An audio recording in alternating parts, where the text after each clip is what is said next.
the quantity will be very, very limited. The quantities will be limited in a production.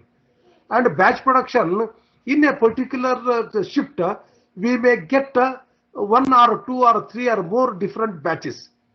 Okay, for example, I receive an order of the 1 liter capacity 10, okay, 2 liter capacity 10 containers, and 3 liter capacity 10 containers. So 3 different batches I'm getting. So the 3 different type of product I'm going to do in a particular shift, that is the nature of batch products. The mass production is that it contained all.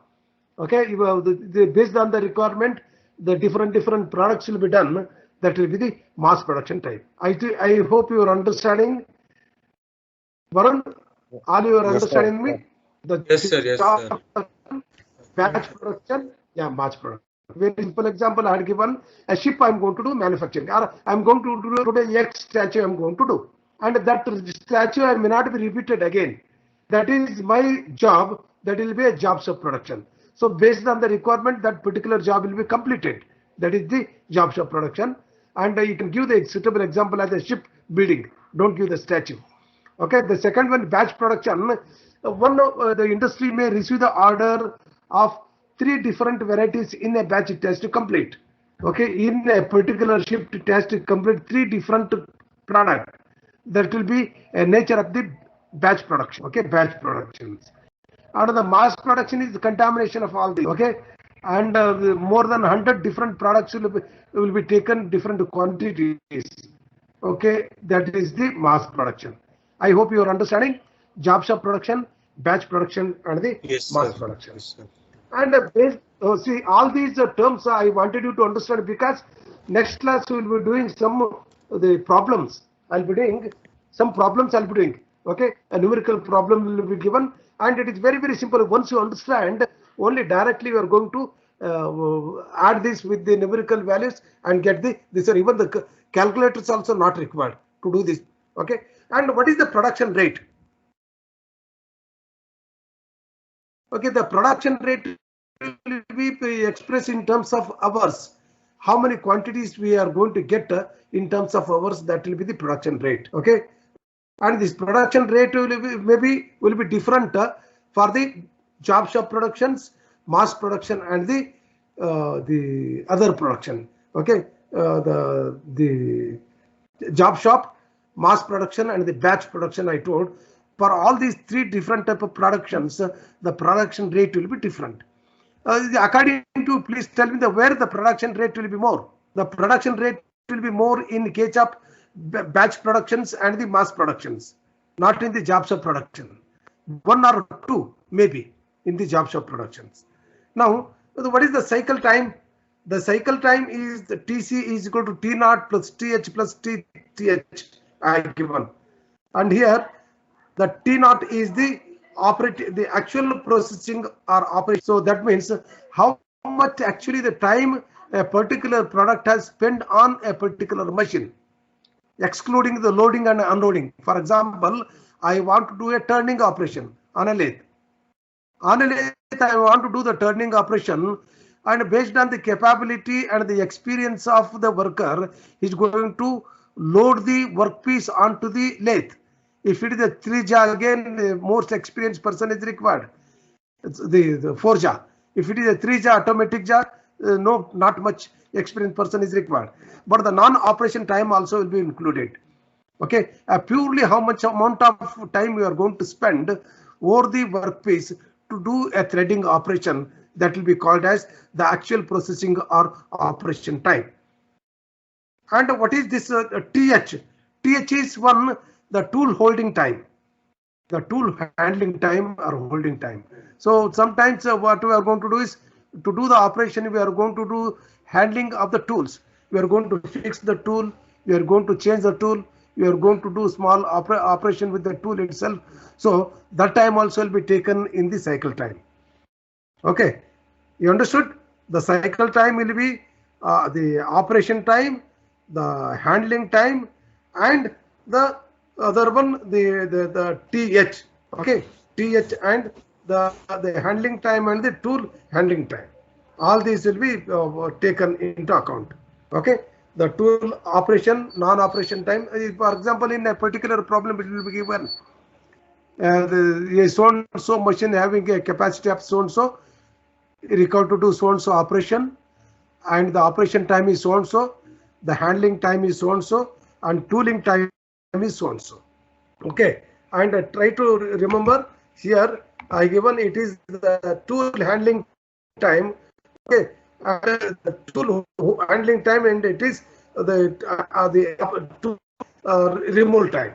Okay, and tool we are going to add up and remove, and we are going to load the material.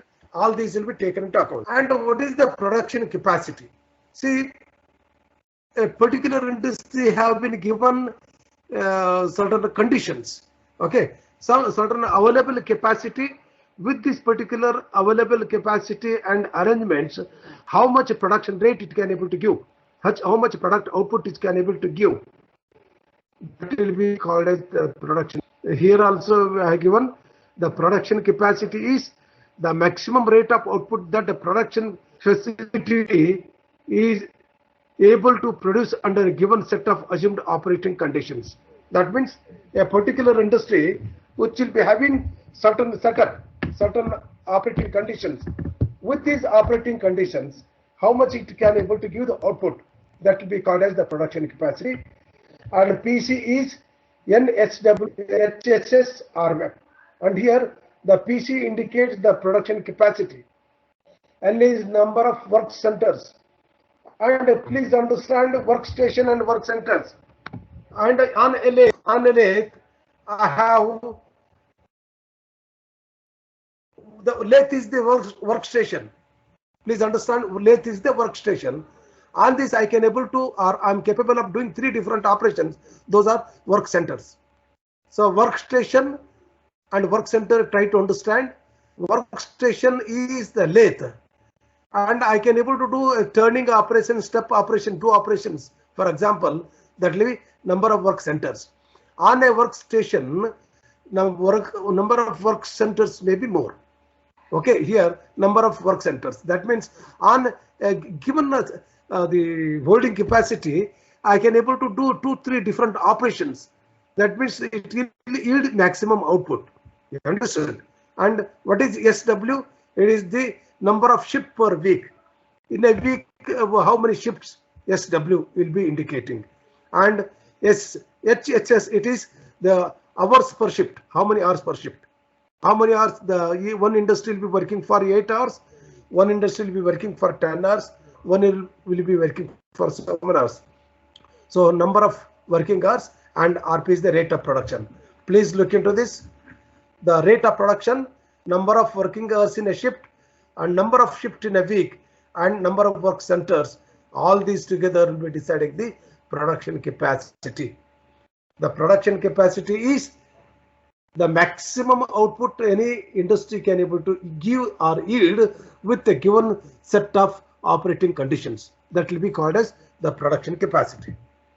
Now, utilization and availability. Let me have the discussion about the utilization. What is the utilization? The output of production facility related to its capacity. And I have been given the plant capacity. This is the plant capacity. Okay. This is the plant capacity, and this is with the set of conditions I can able to decide this is the capacity of plant. Now, how much actual output I can able to take, that is called utilization. So the one can please tell me, and if the plant capacity is 100, the utilization is 100 or more than 100 it should be. More than 100, sir. So no, I require more than 100, but practically it is not possible. Always the plant capacity will be decided in the beginning with set up given condition, and maximum one can say that it has to be effectively utilized maximum, and how much effectively utilized all the resources, that will be deciding the utilization. Okay, and here U is equal to Q by PC. Q is the actual quantity produced in a given period of time. And you understood, the actual quantity produced in a given amount of time to the plant capacity will be deciding the utilization. Okay, utilization. And availability is the measure of reliability of any equipments. Okay, availability is the reliability of measuring equipments. Here I have given MTBF and MTTR, a ratio of the difference between MTBF minus MTTR divided by MTBF will be giving the availability. And what is this? MTBF is the mean time between failure, and MTTR is mean time to repair. And any equipment is there, you can see that in industry or testing equipment or measuring equipment or any machinery, effectively throughout the 8 hours or throughout the shift of working hours, it may not be possible to get its effectiveness. And sometimes it will come for, it will be failed, or sometimes it will fail to do the measurement, and how much time it has taken to repair, and how much that will be taken into account, and the how many times it will be failing, it will be breakdown, and how much time you have taken, that will be deciding the availability. That means how much effectively it has taken part in production, that will be decided by using these two terms, availability. That means, for example, how many times it is available in the, it will be taking participation in the production, that will be decided as availability. It is the difference of MTBF minus MTTR divided by MTBF. Okay. And manufacturing lead time. Manufacturing lead time, in the beginning also I told, manufacturing lead time. How much time a particular product has taken in a plant since from its raw material position to a final finished product.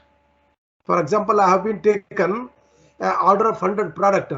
For 100 product, I have taken the raw material, and the raw material, how much it has spent the time as a raw material to the final finished product in an industry will be decided, or is defined as manufacturing lead time. And this equation I will be discussing later, because for the job shop production, mass production and the batch production, manufacturing lead time will be changing. That I will be looking into that later. And NO is, here one can look into the handling time, operating time, okay, setup time, non-operation time, and number of workstation. All these will be taken in order to find out the manufacturing lead time. We'll see that later, once after, while doing this one will come to know. Work in progress. Work in progress is the bidding between the two. See how many product work in progress, in the sense it is not a final completed product. How many products are taking the shape at different levels or different workstations, that will be decided as work in process. That is work progression. And one work will be located in between two machineries, and one work will be ready to enter into the other machinery, and one product is on the verge of completion from the end of the product. All these will be the work in process. The work in process is AU into PC into MLT divided by SW into SH. A is the availability, U is the utilization, P is the production capacity, and SW is the number of shifts per week, and SH is the